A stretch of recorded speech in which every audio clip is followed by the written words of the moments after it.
Dear friends, welcome to this virtual dialogue on inclusive mediation, where we will convene a panel discussion imagining inclusive mediation, but specifically learning from pioneering and young women leaders.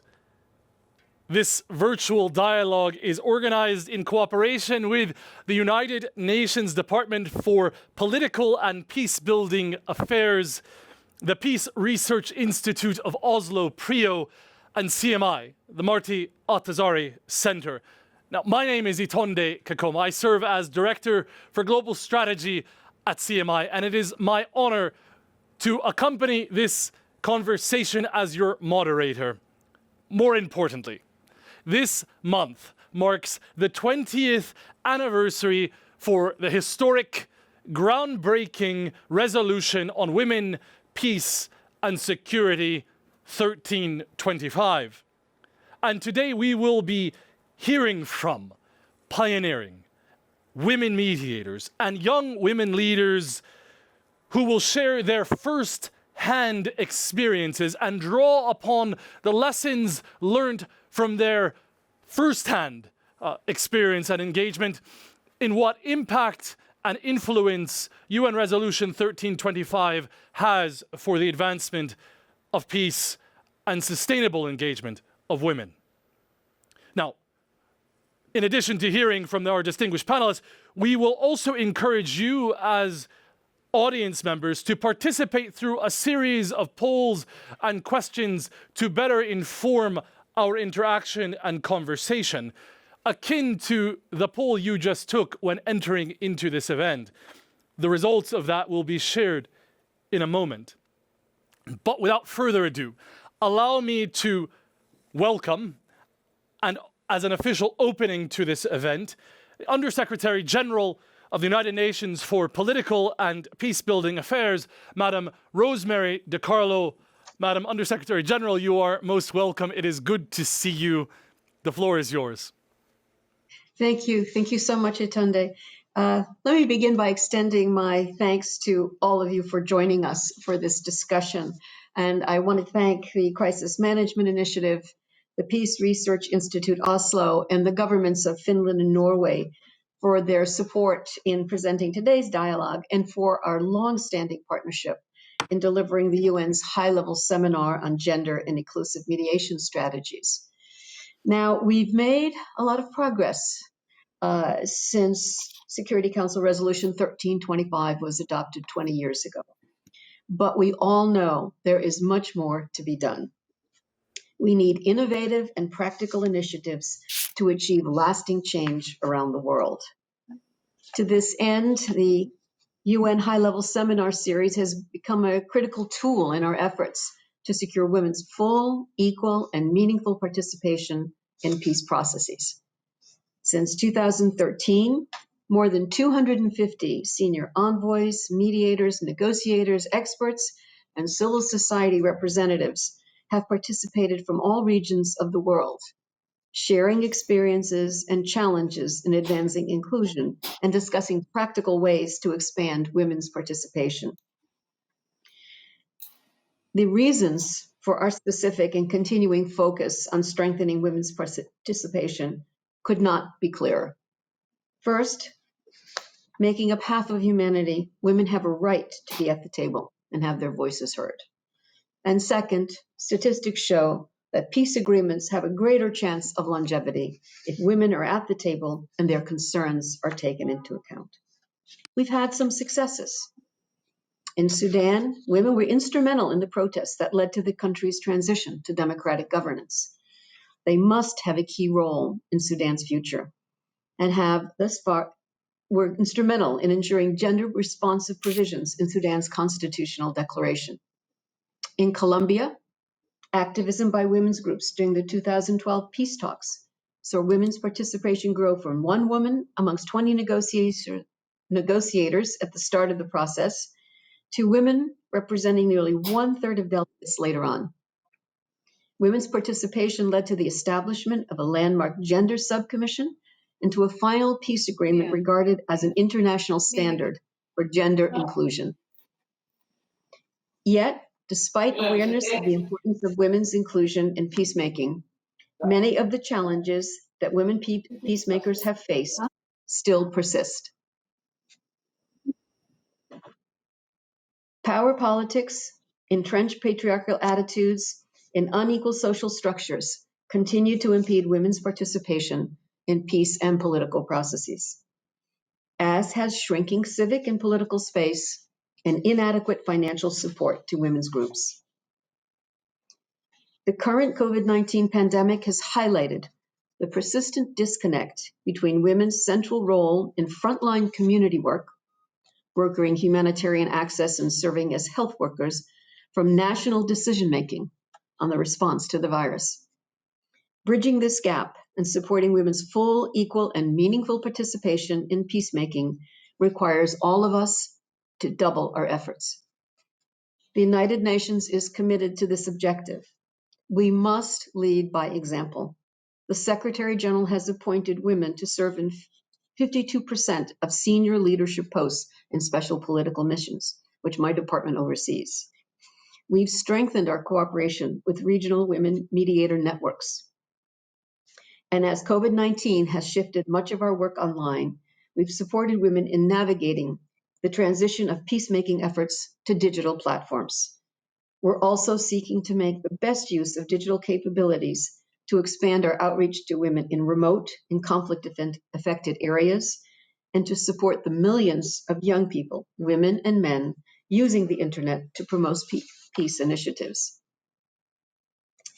We also recognize that young women, who often begin and lead peace movements, face additional barriers to their political participation.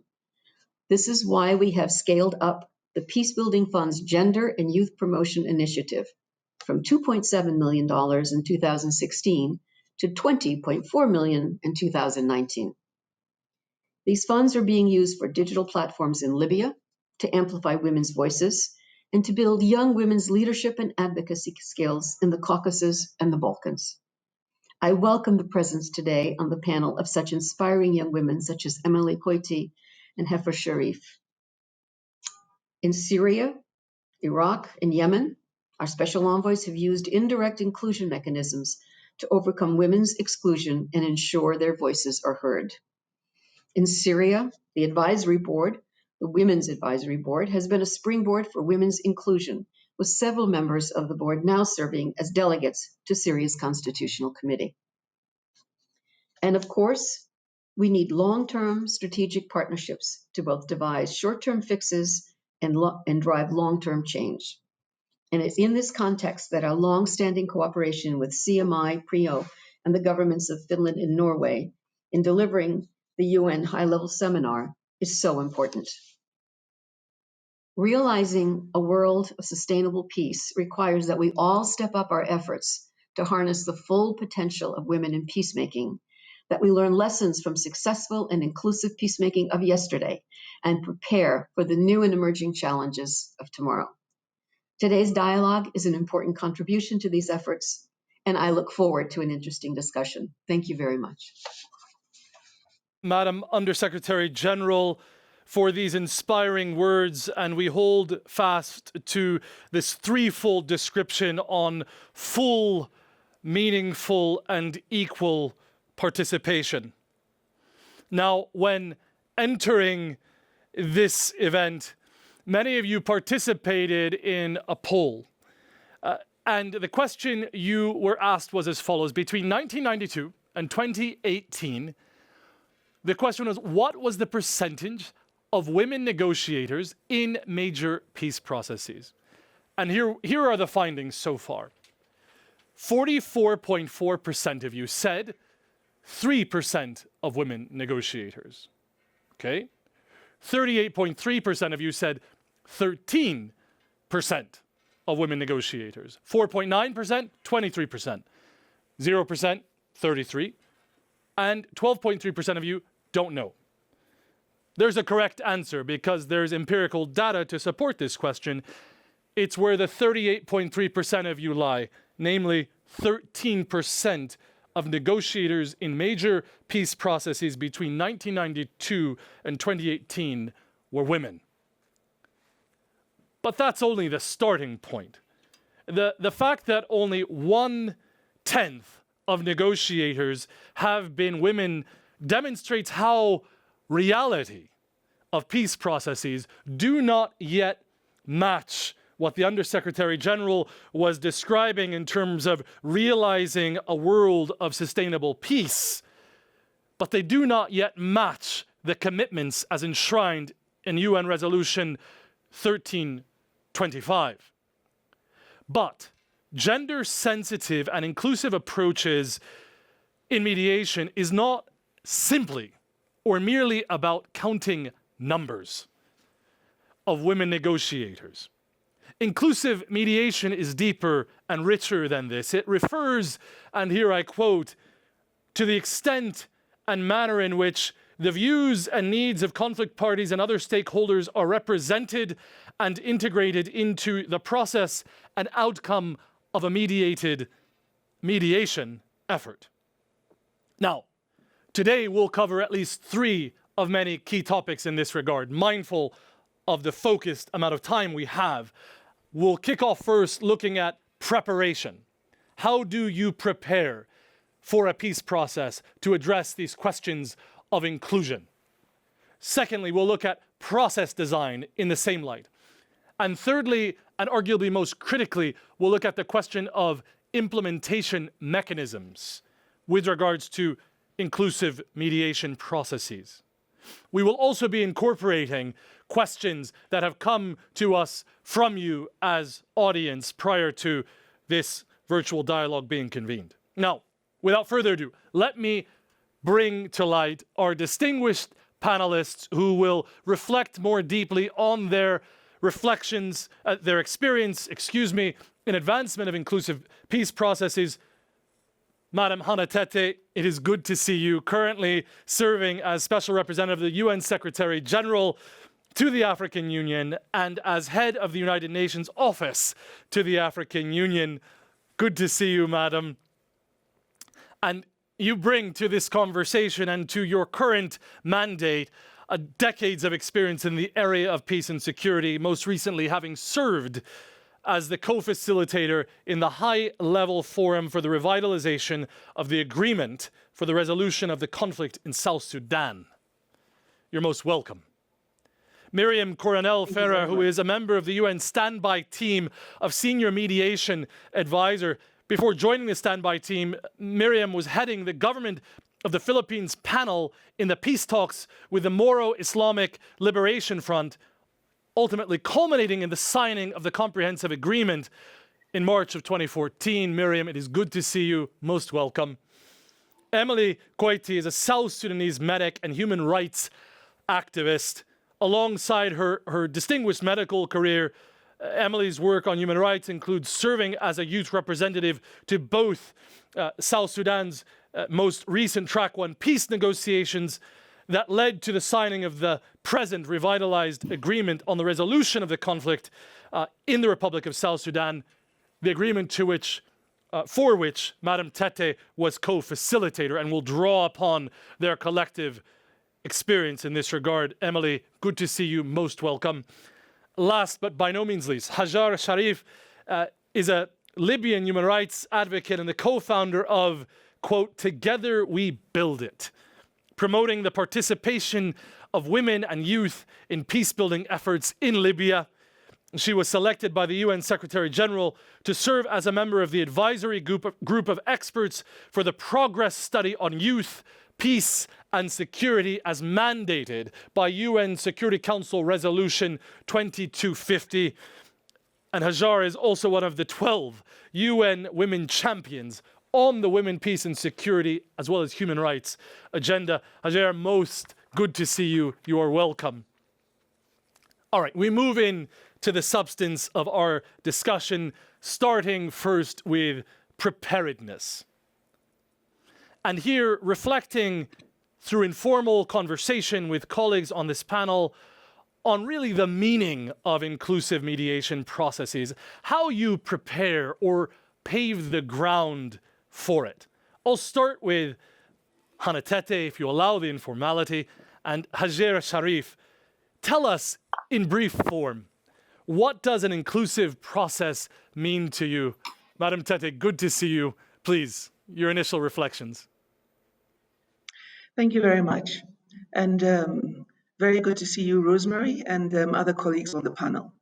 I think that with regard to ensuring that there should be an inclusive process, it starts with the process of pre-mediation consultation.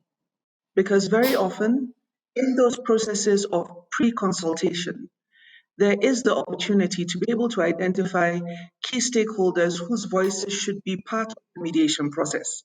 However, more often than not, what has happened is that women have not been included in that, mainly because their work is perceived to be at the community level. It's perceived to be not as significant. You're talking about former armed combatants at a peace table. And more often than not, the thinking is that they don't really add to that process. If I may reflect on the South Sudan peace process, before I joined the process as a co-facilitator, there had been pre-consultations, and they had involved some consultations with women. They'd invited representatives from what was referred to as the Women's Bloc. But as we went along the process, there was a statement that was issued by the South Sudan Women's Coalition the following year, early in the following year after we had started. And I realized when I read the statement that a lot of the issues that we were going to address had not involved women in the pre-consultation process. And that was the reason why we're seeing it now reflected in a statement ahead of the next stage. And you could also tell from the processes of the mediation itself, and when you had interventions by young women like Emily and her other colleagues who were very articulate and more importantly, were always ready to express themselves, you realize that for the most part, this had not involved them. So I would say that it's in the pre-consultation process. It's assisting women's groups to come together, to be able to dialogue with each other in order to be able to understand what it is that they want to see at the table. But it's not, when you talk about inclusivity, it's not just about women. It's about all minorities and marginalized groups so that their views are properly reflected. Extremely clear, and will continue to draw upon your experience, Madam, in South Sudan. Hajer Sharif, most welcome. Initial brief reflections on the same question. What does an inclusive process mean to you? Hajer, you're most welcome. Thank you very much, and it's such a pleasure to be with you all here today, and nice seeing everyone. If I would share my own understanding of inclusive peace processes in a brief, I'd say it really depends on whose peace are we talking about. Because, for an example, from our experience in Libya after almost 9 years of continuous violence, we reached the conclusion where we're more or less being pragmatic and realistic in the sense of, okay, before we start any peace process, from a perspective of a Libyan citizen, but also from a perspective of a peace activist, I really want to know whose peace are we talking about. Are we talking about the peace that is going to lead us to a power sharing deal? Or are we talking about the peace that belongs to the people and matter to the people? And once we answer this question very honestly and pragmatically, then I can actually say what's inclusive peace processes. In very short, regardless of which approach the mediator and the facilitator decides to take, inclusive peace processes means that women, young people, and different groups of the society needs to be part of the decision-making process. Whether it is track one, whether it is a huge hall with so many chairs, it doesn't really matter, the format in itself, but to be inclusive as a mediator and as facilitator, you just need to know and understand where the decision-making process is taking place and ensure that women and young people are. Very clear, and we'll come back to this question you put on the floor, Hajer. Whose peace are we talking about? And this leads us to Miriam Coronel Farah, Emily Equaiti, building on those initial brief reflections. Please describe what an ideal inclusive peace process would look like. Miriam, floor is yours. Good to see you. Very briefly. Hi, thank you, Itonde. Well, as already said, that inclusive process will mean different things to different people. And if you look at the kinds of armed conflicts that we see around the world, a good number are identity-based conflicts. So when you talk about inclusion, the first things that will be put forward by the parties will be inclusion of identity groups, whether these are geographically based, ethnicity based, or ethno-political in nature, maybe some confluence with religion, maybe some confluence as well with the division of labor or even class divide in society. And for them, it's very easy to see why they should be included in the peace process or in the political negotiations. They have a conflict, they have issues that they want to resolve, and they feel they have to be benefited. But very rarely does that kind of thinking that a process should benefit all actually gets applied to the question of gender. So most of the time, gender is absent, and we did have this kind of discussions in our political process. The More Islamic Liberation Front borrowed from Northern Ireland the concept of parity of esteem between the Catholic and the Protestant majorities in the case of Northern Ireland. But they reasoned out that their panel members are representative of the different ethnic groups, but not they were all men.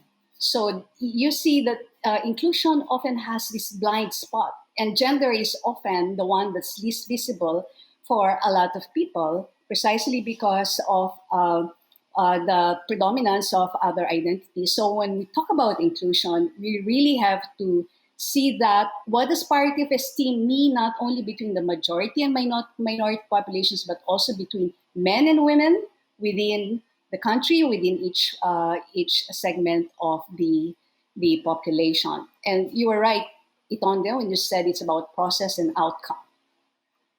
Thank you, Miriam. Emily, please build upon this. Ideally, what does it look like?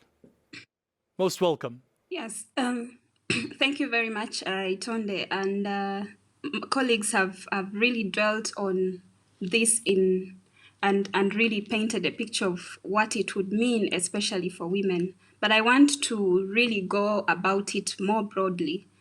As I see it, as I imagine it, for me, an inclusive peace process is one that is conducted in a manner, and I mean at all stages, that number one involves representations of all who would be affected by the outcome of that process. Number two, it has to be conducted in a manner that affords those representatives and the represented a conducive environment for meaningful engagement and for them also to determine the trajectory of the process based on some impartial principles along the way that they decide on together. Three is also it should be one that is conducted in a manner that attempts to adhere bare minimum of legal and policy frameworks that we have seen developed over time that are meant to guide peace processes.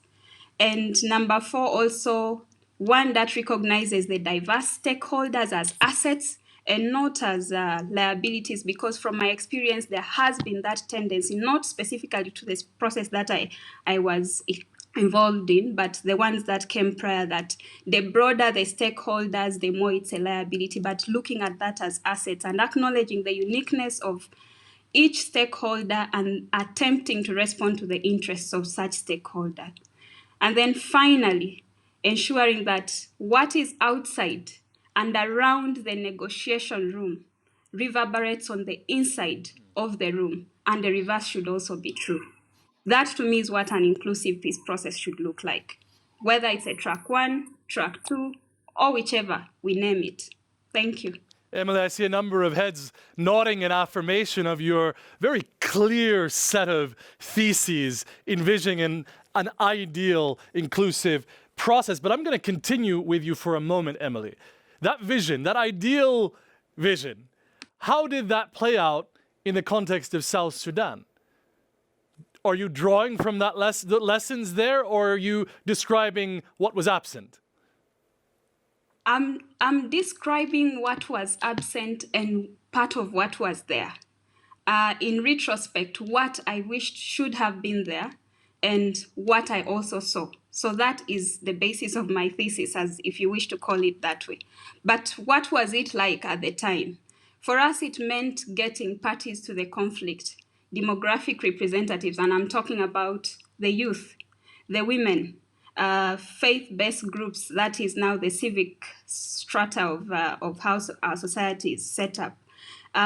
Talk of eminent personalities who turned out to be predominantly actually completely older persons, because as far as I'm concerned, eminent personalities can be younger people as well. But that's what it meant. They were named eminent persons. Then we also had non-violent political platforms, all brought together in the room as a reflection of what the findings of pre-mediation or pre-negotiation consultations had revealed to be the probably desired consensus of what inclusivity would mean. Because the mediation undertook a pre-mediation or pre-negotiation consultation of different actors in the country, and then relied on that to inform the definition of inclusivity. Whether they tried to attempt, whether they really responded to it wholesomely or not, that is not something that I can judge, but at least there was an element of attempting to respond to what the findings were. It also meant demonstrating attempts to respond to the interests of different groups through, though in hindsight, this to me meant it wasn't sustained to the end. We ended up with some signatories as buddings of some groups that had commenced the process. So you had actors who signed a peace agreement and they existed in forms that were not necessarily the forms in which they started. That was problematic, and I wish not to dwell on it, but for now I really wanted to just throw light on those two aspects of what our process looks like. Thank you. Very clear, and we will come back. So I hope you will open up those reflections, and you use the term that I will refer to Hanatete for, in hindsight. Given your role, Madam, as co-facilitator in the high-level forum for the revitalization of the very process and agreement that Emily was describing, what would be one thing from your perspective in hindsight that could have been done differently at the preparatory phase, better to pave the way for stronger women's participation and contribution in the actual negotiations? One thing in hindsight, Madam Tete, if you would. Well, I wasn't involved in the consultation, but I would say that an attempt to avoid tokenism.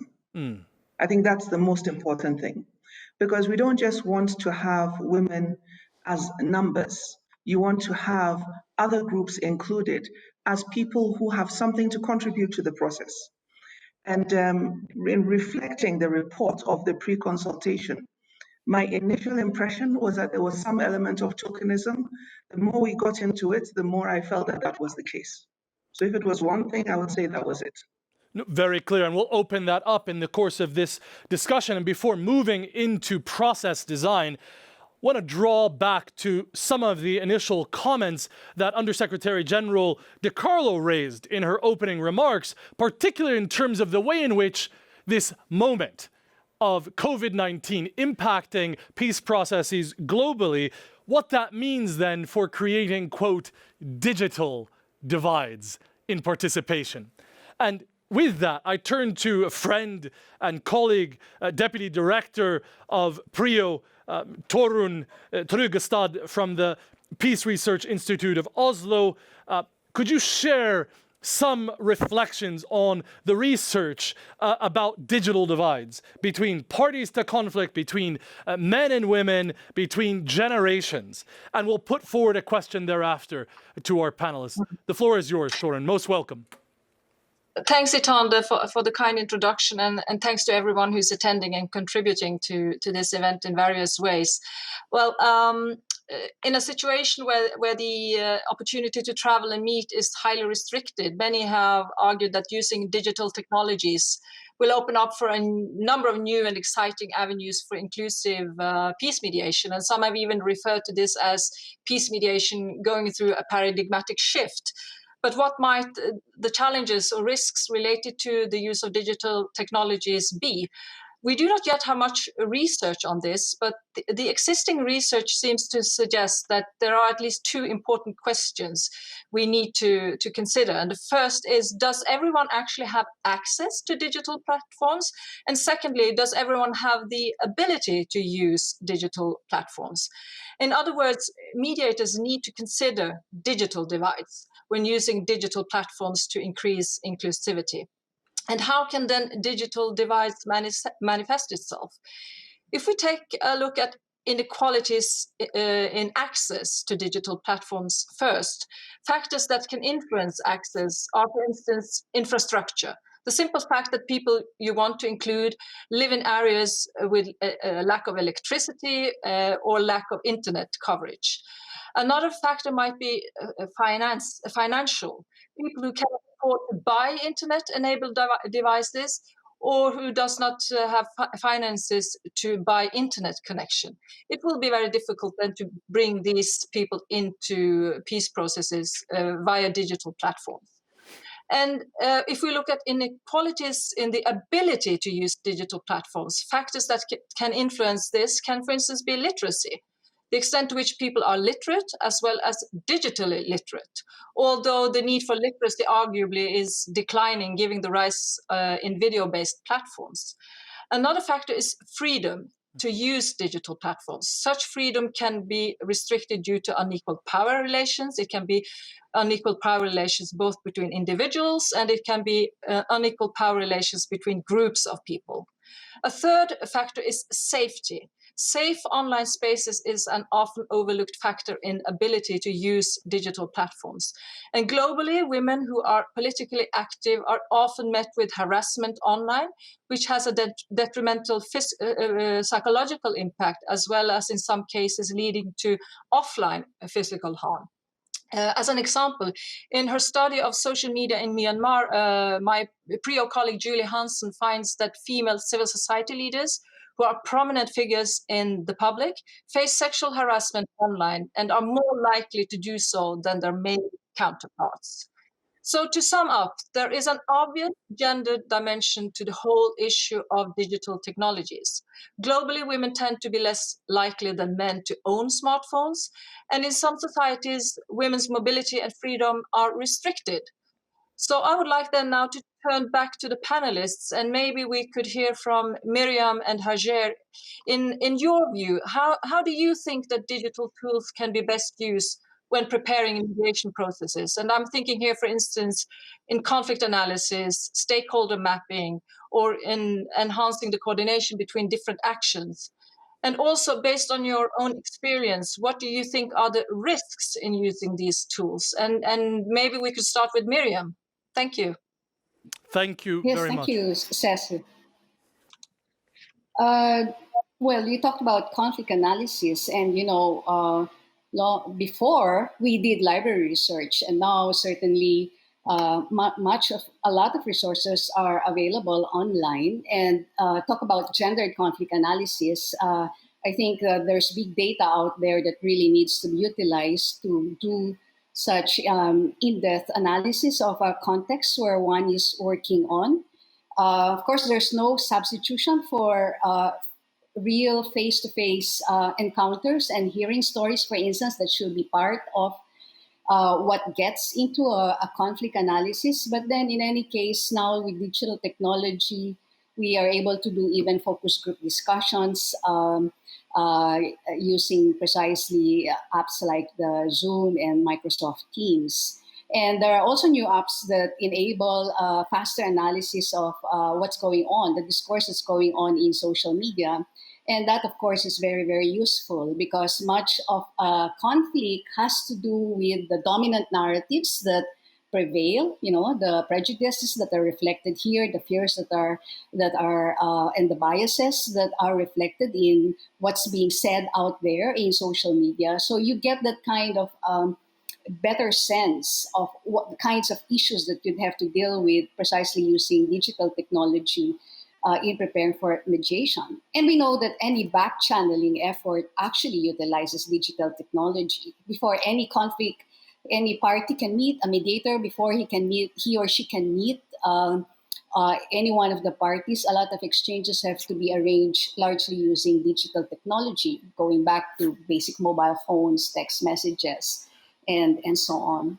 Risk, you've said it well, Cecil, but I do remember one interesting comment that I heard in one webinar that I attended. One woman said that they feel shut out by digital technology because in the past, when there are talks going on, they go around the venue. They go to the place where the event is being held, and they just make their presence felt in the lobby, maybe not inside the room if they're not allowed, or at least outside on the streets. But with digital technology, if you don't have the password, you can't get in. So that's certainly one drawback that has been actually felt in one conflict area. So sexism, yes, very much out there. It's threatening. It's, in my own experience, I had to close my Facebook account because I was getting all these threats, but I returned with a vengeance with my Twitter account because I can't ignore social media. Thank you, Miriam, for these anecdotes. And what you point to are precisely what this research is indicating, the obvious digital divide. And the anecdote you provide with regards to who has access to the password is indicative of this. Hajer, briefly, if you would, on how can digital tools be used when preparing for an inclusive mediation process? Perhaps a reflection. Yeah, Turin gave I think Turin gave the best brief on all the advantages, but also the disadvantages. A very clear advantage is the fact that digital tools have opened up the space. For an example, now in preparing for the Libyan political dialogue, we see the UN mission to Libya conducting consultations with different groups.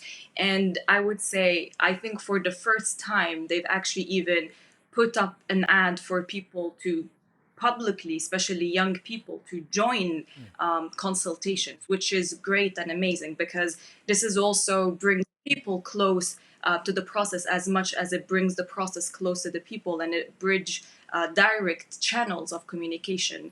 Now, when it comes to security, for me personally, but also I know for many other Libyan women that we discussed with this together, as much as online tools and digital tools are great, I think there is sort of the fact that if I would speak on behalf of myself, I would say I can never guarantee 100% that this is a safe space. Because even if it's secured in the sense of no one is gonna hack the meeting, sorry, you can really sort of not trust the other person on the other side of the screen. Whether, for an example, I know of an instance of someone was recording with their phone the conversation. So the security risk, even though it can never be guaranteed 100%, but nevertheless, that doesn't mean that, because of security, we shouldn't use these tools. It just needs to be conceptualized based on people's situation. If someone can join an online consultation and say everything they want, that's great. But we should also keep into mind other people who will not be comfortable joining an online consultation and speaking freely. Extremely clear, and I suppose I hear a strong affirmation from both of you on some of the findings that Turin presented, in addition to the infrastructural, the economic, the accessibility ones. You raised some crucial points as well, also pertaining to this fundamental ingredient, whether it's virtual or physical, concerning trust, and whether you have sufficient trust for that space to fully participate along the lines of what we've heard. Now, we've heard initial reflections on preparedness, and before moving into what that means for process design, we'll turn to our audience to hear and receive some of their feedback concerning preparedness. Here's the second question on the poll. You'll receive it now on the screen. What steps could be taken to strengthen gender inclusion in mediation teams? And you've got 5 options. 1, appoint women as lead mediators. 2, aim for gender parity in the mediation support team. 3, ensure that all team members have a good understanding of the gender dimensions of their thematic or geographic areas of expertise. 4, include gender and mediation expertise in the mediation team or engage external expertise. And 5, all of the above. I see there's a lot of response here, and we'll come back to that in a moment. And while waiting for those poll results to come up, we'll take a question that has been submitted from the audience, directed to Hanatete and Miriam Coronel Ferrer.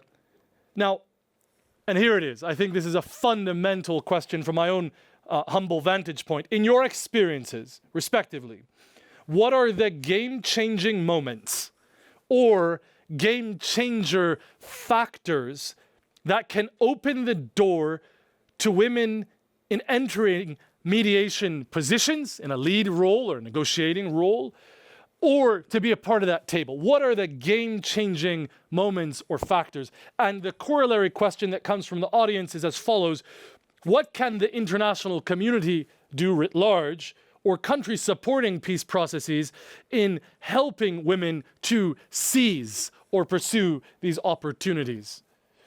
Madam Tete, if you would start, please.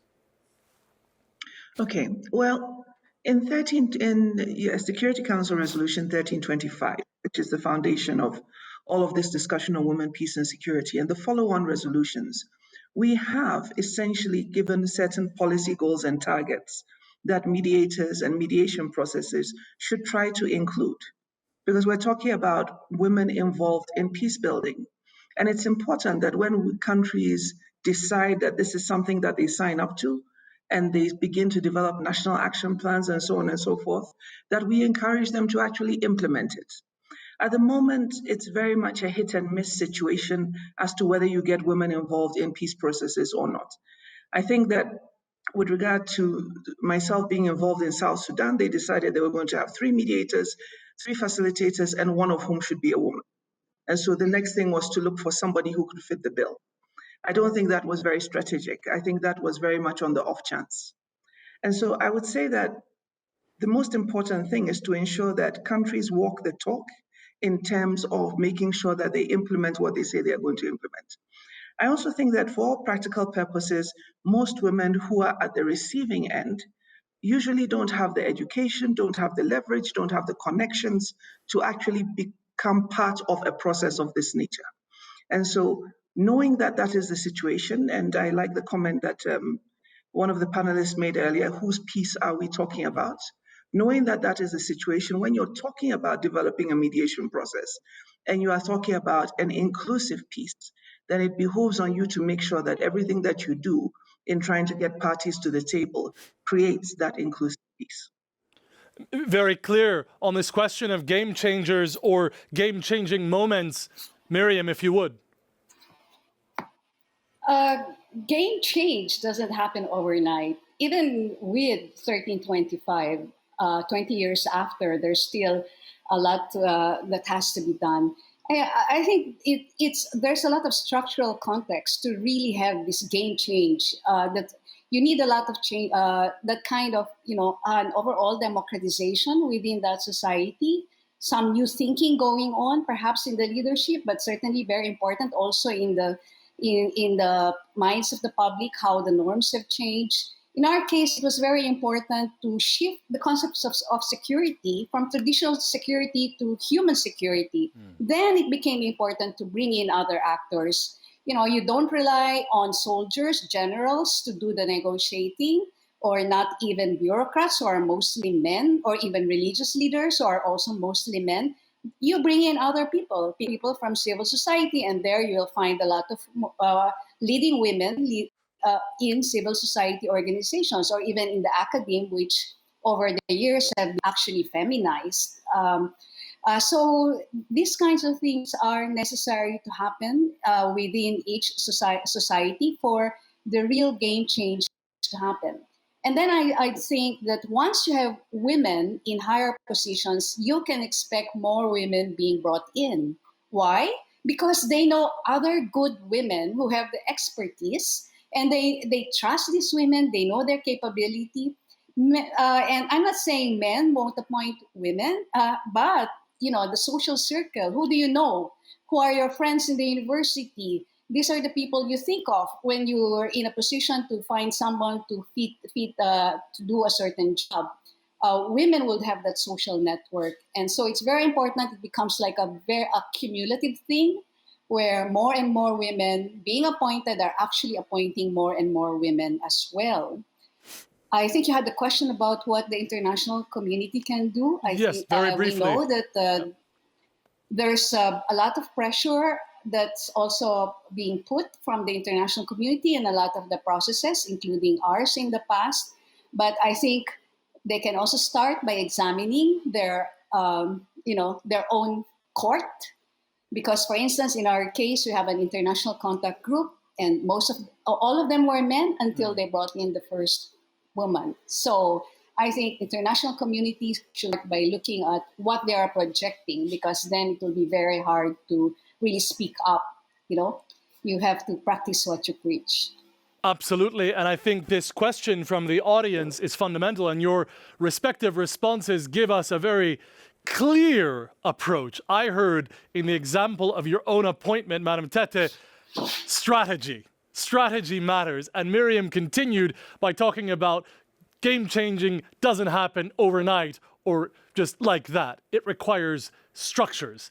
And you further added on the importance of networks to really build upon those game-changing moments. Now, before turning to process design more specifically, we'll look at the poll results on this question. It's been floating up and down, and here is the final result. If it comes back up, if not, we'll turn to it again. Poll number 2, can I see the results? There we are. So, I think this is it, and they'll correct me in a moment. Let me start with the 0. 0% of the respondents said appoint women as lead mediators in terms of what steps could be taken to strengthen gender inclusion in mediation teams. Less than 10% of you responded in affirmation of 3 of the following questions: the parity question, the ensuring the team members have good understanding, and also then the question of expertise. Less than 10. But 86.9% of you checked all of the above as steps that could be taken to strengthen gender inclusion. And this gets back to the strategy that we heard being described. All right, in that respect, strategy, mediation, process, design. Hannah Tete, I'm going to start with you again. Did you face opposition or resistance to women's participation in the South Sudan process? And if so, what kind of opposition or resistance? Furthermore, I'm going to make it even more complex. How did you deal with such opposition? I think Emily is actually better placed to respond to that, but yes, we did. And the first thing when we were discussing before the process actually started, and I was asking the question, how do we get more women's voices involved and contributing to the issues that were topical and which needed to be resolved? I remember the first response I got was, this is a cultural issue, and this really isn't the kind of thing that we should be talking about over here. And my view on that was that, I simply can't accept that this is not a cultural issue, especially in a country where more than 65% of the population are women. How can you say that they don't deserve to have a say in what is going on at this table?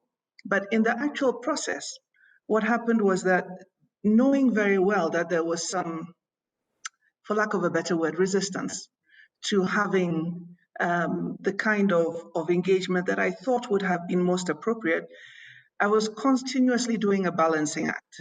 I was giving them the space, but at the same time, I was trying not to overdo it, because I knew that in that case, I would face resistance from the others as well.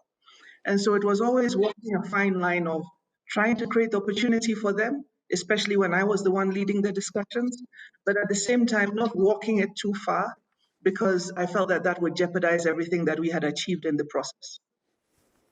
Very, very clear. And this balancing act is something that also relates, and you referred to Emily, so I'll refer to you too, Emily, not so much on the opposition writ large, but more specifically, if you would reflect on this other question from the audience, what would you consider to be the main hurdles that young women face to be included in peace processes which are not commonly mentioned or a part of? Young women, if you would, Emily.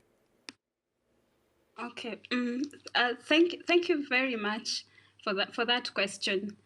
And I want to refer to my own experience as I say what I want to say.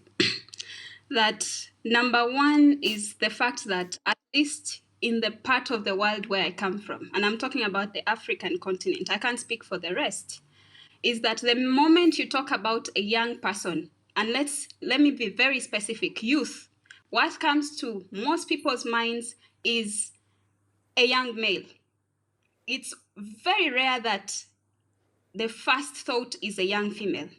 So we struggle with that, and that tends to be a barrier. So I personally had these questions from different parties, and you would think that it was questioning legitimacy of whether I had a constituency per se, but it was basically elicited by the understanding that being a young female does not make me youth enough, and therefore I could not, in my capacity as a youth representative, really speak. But on the other hand, also, very often it's likely that a young woman is going to walk into a peace process if we are going to rely on the existing definitions of who a young person is. At the UN, we end at 29. At the African Union, we end at 35. That definition is not there, for example, in my country. And so you will be asked, are you youth or you're not? So that is going to be a barrier on how one intervenes. But more so is when a young woman gets into this process, they are likely not to fit the stereotypical definition of who a woman is. My womanhood, if I'm to use that, was questioned by including some women in the peace talks themselves. For some minutes, I was cornered and I was required not to intervene on a matter because to them, I wasn't woman enough to intervene on those issues. And unfortunately, that comes from a background where there are societal structural barriers, there are a number of negative cultural perceptions that make even ourselves as women look at each other differently according to age. And that can really be problematic for one to intervene. The other thing I want to say is, just like a young man, somebody is going to tell a young woman, your time has not yet come. And this is the rhetoric we hear across everywhere. And the fact that being young is associated with being delinquent, inexperienced, immature, and not having the capacity to cope with such a highly political process in a fast-paced environment, in a securitized environment, because some parties come with security operatives. So that can be really, really quite a challenge. And finally, I want to say that, again, building onto those societal perceptions, that as a young woman, I would struggle to go ahead and engage in tactics that are meant to draw parties to some breaking of deadlock. For example, there are unconventional means that we employ. It could mean following some groups or representatives of parties to a place like a bar to talk to them and convince them that they ought to reconsider their position. But as a young woman and in my society, that is going to be seen and perceived as immoral in that context. So those are challenges that young people are going to face. And the number of things that can be put in place to really to mitigate all these challenges. But since that question has not been asked, I prefer to end here. Thank you. And we'll continue from there shortly, because really getting to the heart of the matter is about implementation. So you're moving us there. And before doing so, I'll come back to the implementation question for Hajer in a moment. But Miriam, very briefly, another question from the audience. We hear a lot about track 1 mediation. But there is some evidence that, at least as it's put, in some contexts, women already play a strong role in mediating local conflicts. And we've heard this come up already, the multifaceted way in which women are participating already in advancing peace. So here's the question. How much do we really know about these other levels of engagement? And how can we better support women mediators at the local level? Here's the final part of the question, and you've got a brief time to respond. Should there be more focus on the local level, or is it considered to be of less importance? Miriam. Well, yeah, very good, interesting questions. But let's not forget that any woman started out local. I mean, unless she was born into a political dynasty or superstar parents, you know, she had it easy. But everybody started working where they were, and that's important because every space is important to capture for the project of peace. And so I wouldn't sort of say this is more important, less important. They build into each other. Maybe the more glamorous, more visible side of it is a level of track 1, but without the other tracks, without the woman doing the work at the subnational level, it will be very hard to achieve that. Anything by way of a national consensus, for instance, in an internal armed conflict, you need these different levels working synergistically to support each other. But I wouldn't think that local levels are already dominated by women, especially in traditional societies. You have councils of elders that are traditionally, again, male-dominated. So it becomes very important for women to put up their own women's organizations first and show what they can do, which is always the case. How do you change the mind of people about women taking on these public roles or taking on leadership roles? You prove it. You prove that you can produce something out of this. And they've done that, and that has earned them, even in some tribal societies, a seat in the previously traditionally held leadership councils. Thank you, Miriam. Very clear response to a rather layered, complex question that deserves more attention. We will move now to where the rubber hits the road, or meets the road, as we say in colloquial English, on implementation of peace agreements. And here I will start with Hajer Sharif. In your view, Hajer, what measures enable meaningful participation of women in the implementation of peace agreements? Let me repeat that. In your view, what measures enable meaningful participation of women in the implementation of peace agreements?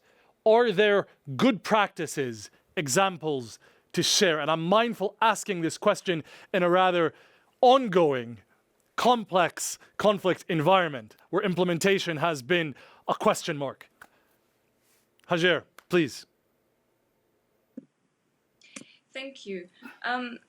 I think it's very important to note that every context has its own specific. And even when we're talking about practical tools, what works in one place, it doesn't mean it works in another place.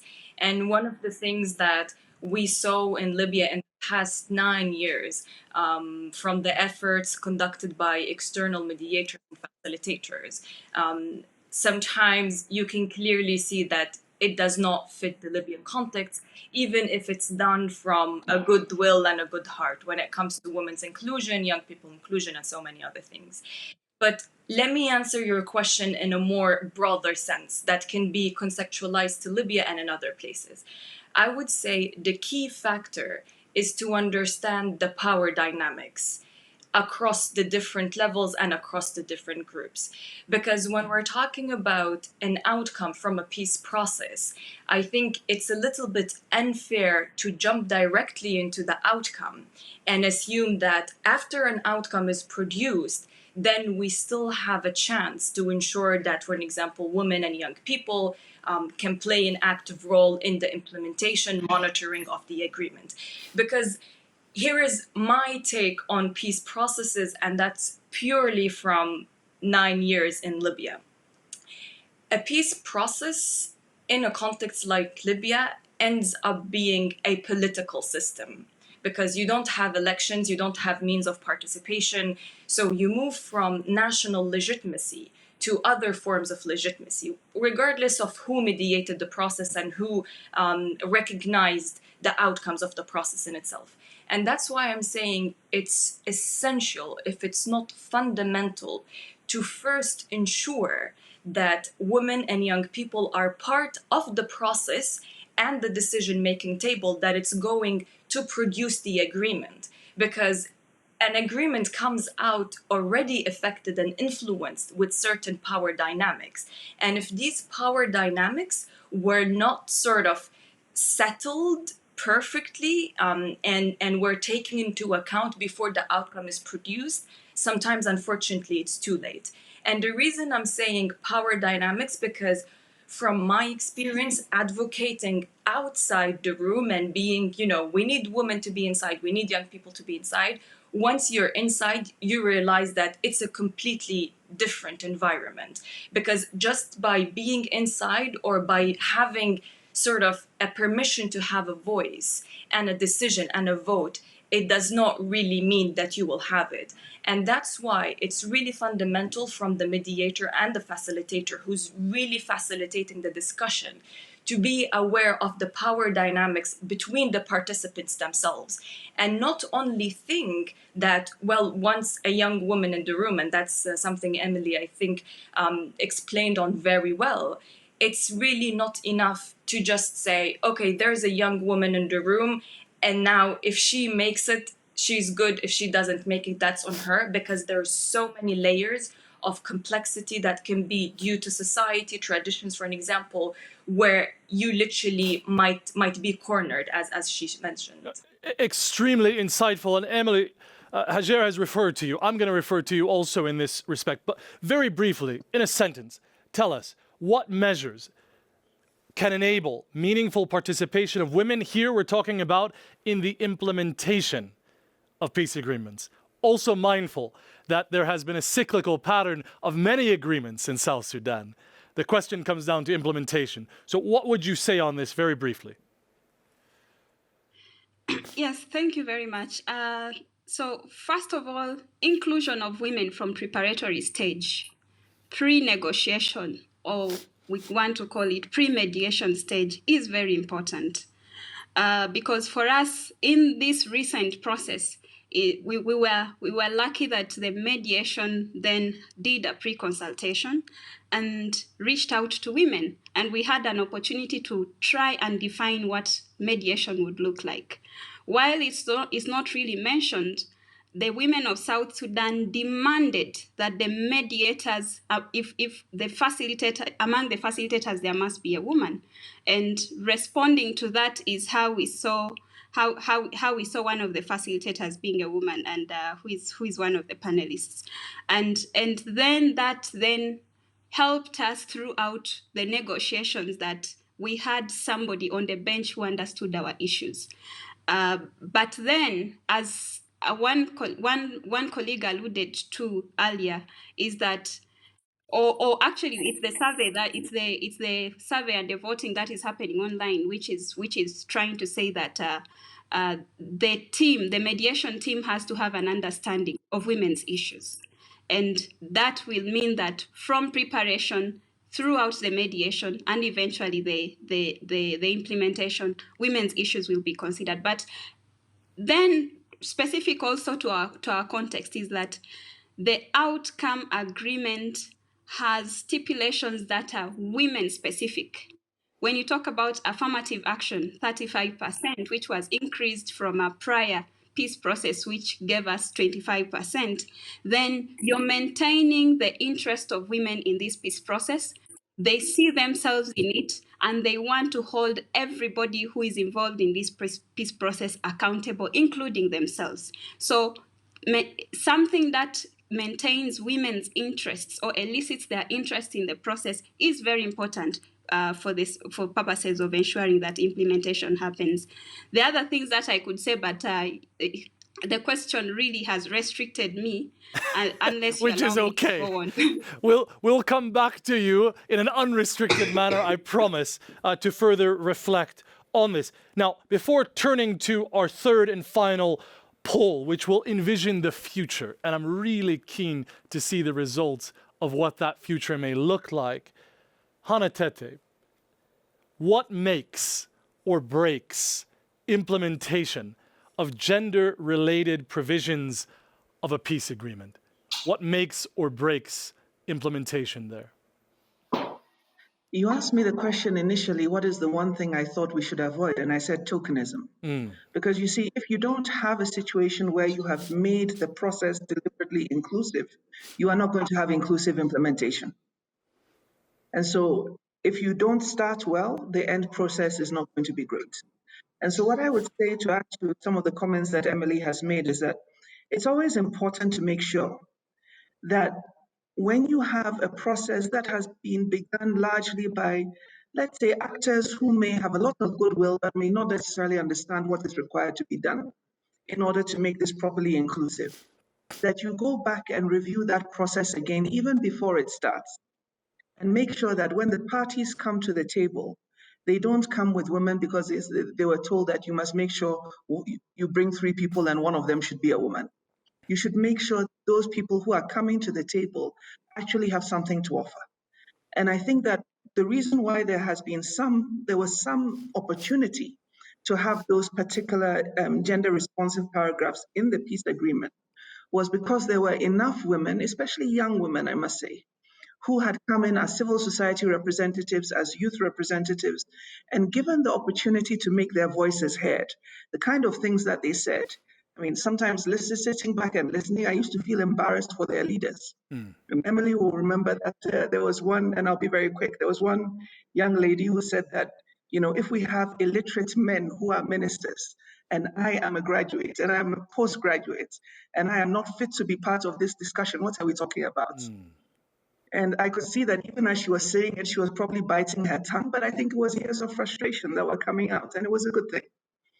No, thank you for this tokenism, and we come back to that because all of the phases we've discussed this far, from preparedness to design, directly as you put it, all of you have put it so far, determine what makes or breaks successful implementation, particularly on the gender-related provisions, but more broadly, as you rightly said.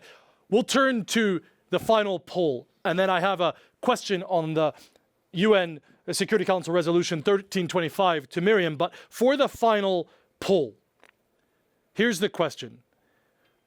Looking ahead, this would be 30 years since the culmination of UN Resolution 13, Security Council Resolution 1325, 10 years from today. In the year 2030, will most peace processes be inclusive and gender sensitive? Looking ahead, 5 options. Strongly agree, disagree, strongly disagree, it depends. Future oriented, and this also shifts from the policy to practice and reality. While we're waiting for those results, Miriam, I'm going to turn to you. Briefly put, how would you describe the significance of UN Security Council Resolution 1325 in the actual advancement of women in peace, security agenda? And what are the main lessons from your perspective thus far? Briefly put, please. 1325 provided a framework, a policy framework, and that's very important because you don't really need to reinvent the wheel all the time and end up missing some spokes. And 1325 provided a comprehensive set of elements that can, from protection to promotion to mainstreaming, And of course, if you have a program, if you have a national action plan, you have a policy, then you must have some, you need the benchmarks and indicators for all of this.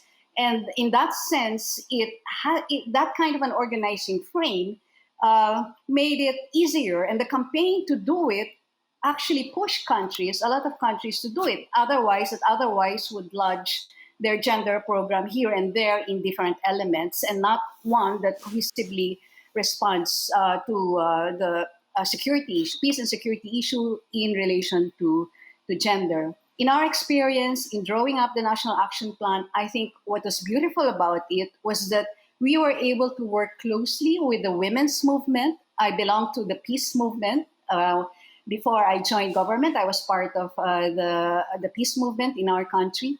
And we work with the women's movement because women's groups might not be imbued with, the peace framework, and peace groups might not have feminist framework as well. And of course, and naturally also the human rights movement. So all of these three elements that are brought together by 1325, I think it provides a very good set of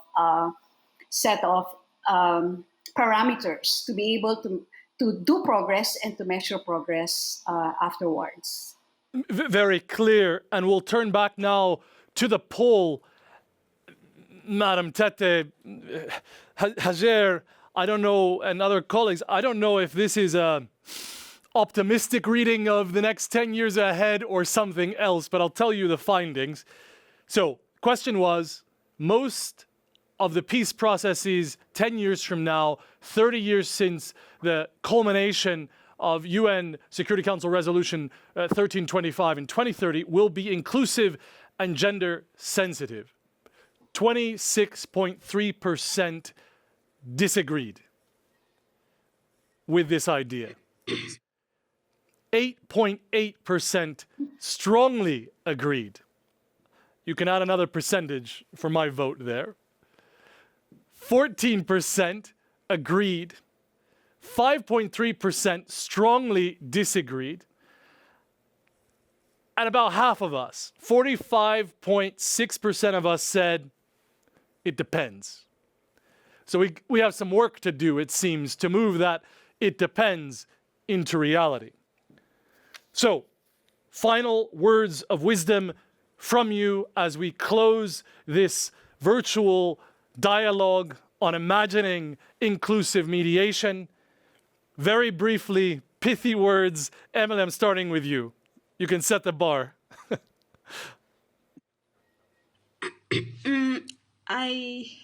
Of course, we can't exhaust everything related to this subject or this topic of inclusion of women in peace processes.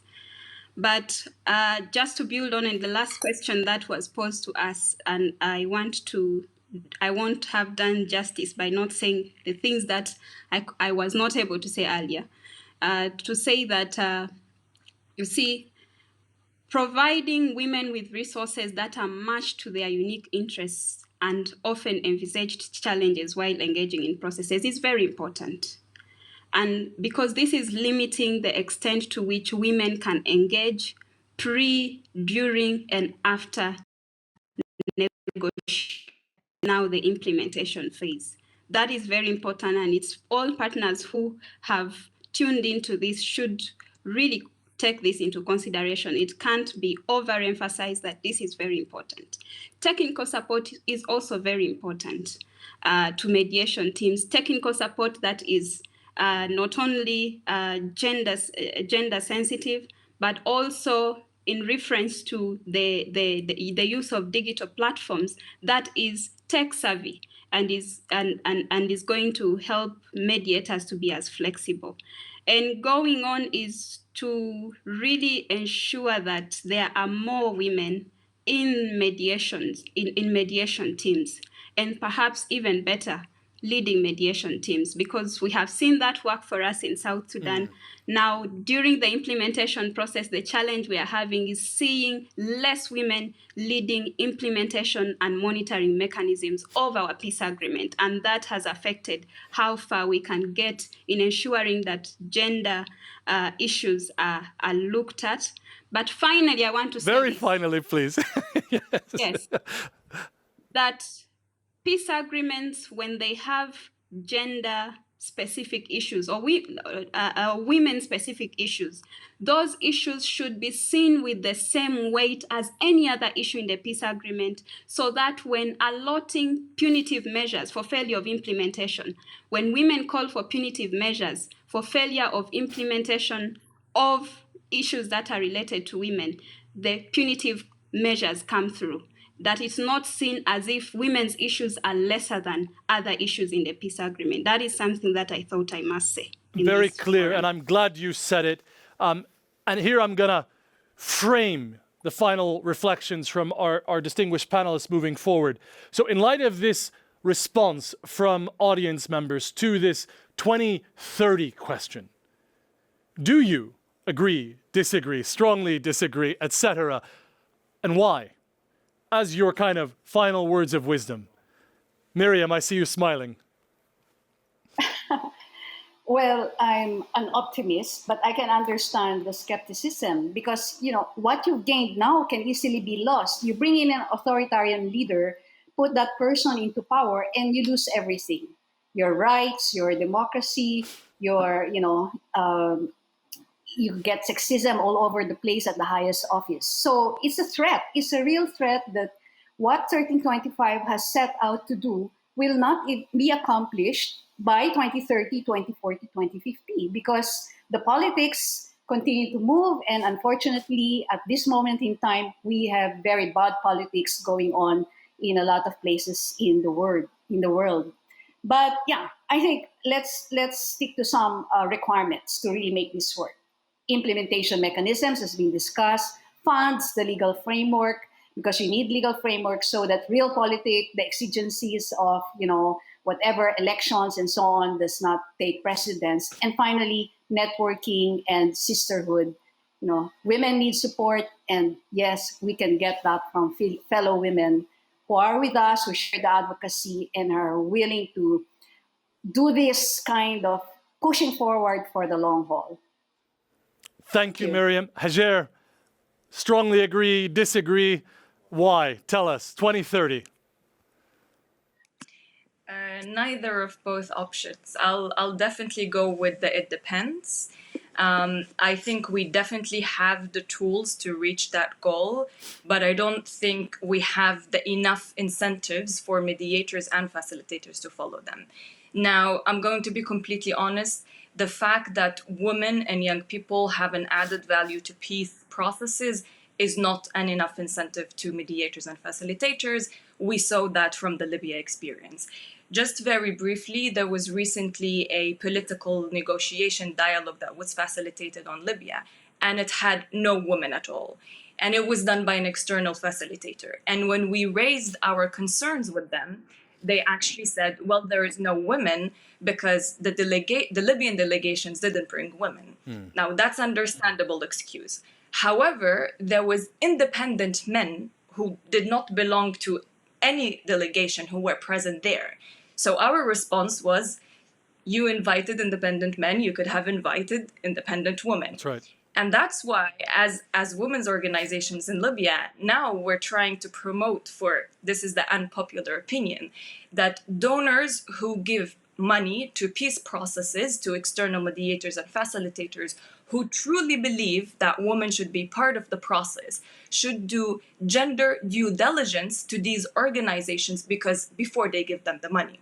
Because if you are able to invite independent men to the table, you can easily invite independent women without the excuse that the delegations didn't bring women with them. Very clear. Madam Tete, you heard a strong message from South Sudan saying your presence is missed. We need strong, formidable support in the implementation process. And I suppose that's a continued conversation offline. But to the question of 2030, what's your wisdom there? Strongly agree? Will we see inclusive and more gender-sensitive peace processes? I would answer it depends, and it's important to be realistic. It will require a deliberate effort to construct inclusive mediation processes, and especially for those who provide the financial support to those processes, who provide the technical support to those processes, and who are involved in the design. There must be a constant, deliberate effort to make sure that these are as inclusive as possible. Avoid tokenism, have the right kind of technical expertise, have enough time to prepare, and make sure that that preparation is thorough so that there can be a space for all the voices that we need to have at the table. And so that's our challenge for the next 10 years.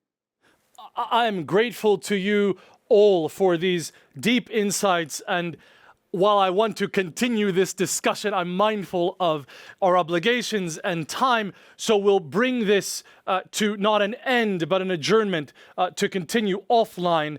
And I'll just remind us of where we started. While numbers matter, policies matter, it doesn't end there.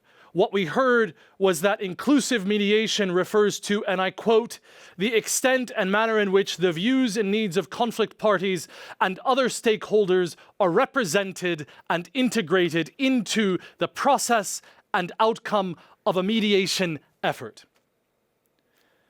And here I take the opportunity to highlight a couple of resources for your consideration. First, the guidance on gender and inclusive mediation strategies, which attempts and brings to light these ingredients of inclusive mediation processes in a detailed manner. And you can find that at peacemaker.org. Again, guidance on gender and inclusive mediation strategies at peacemaker.org. The second resource I bring to your attention is a 2-page practical guidance note developed by these very partners, namely the UN Department for Political and Peacebuilding Affairs, PRIO, and CMI, which attempts to bring forth gender-sensitive mediation practices pertaining to 3 areas: gender-sensitive conflict analysis, inclusive mediation process design, and, as we discussed, inclusive implementation arrangements. You can find that 2-page practical guidance note on cmi.fi. The last resource I bring to your attention before thanking you all was developed by Nobel Peace, former laureate, International Civil Society Action Network, if I'm not mistaken, ICANN, developing what they refer to as an operational framework to guarantee the participation of women peace builders, and you can find that resource on ICANN's website. And finally, allow me to express my deep appreciation for your time, reflections, and more importantly, commitment to advancing the Women, Peace and Security agenda. Madam Hannah Tete, Miriam Coronel-Ferrer, Emily Koueti, Hajera Sharif, most grateful to you and to our audience for joining us today and for all of your support. We look forward to continuing to share our collective experience so as to be able to envision a much brighter future on women, peace, and security. Thank you. Thank you.